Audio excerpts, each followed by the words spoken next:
So, నేను ఇంటి ముందునే ఇవాళ మధ్యాహ్నం బయట చూసినప్పుడు ఈ పర్సన్ అలా పడుకొని ఉన్నాడు.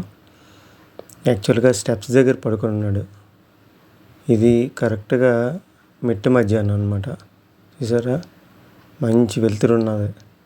ఆ టైంలోని అతను స్టెప్స్ దగ్గర అంటే రోడ్డు పక్కన స్టెప్స్ దగ్గర ఇంటి ముందుని పడుకొని ఉన్నాడు. సో, ఎర్లీ మార్నింగ్ అప్పుడు డ్రగ్స్ ఎఫెక్టో తెలీదు, ఆల్కహాల్ ఎఫెక్టో తెలీదు. సో, ఆ పర్సన్ అలా పడిపోయి ఉన్నాడనమాట. చూసారా? మహా అయితే ఒక 25 ఇయర్స్ ఉంటాయేమో. సో, మంచి యంగర్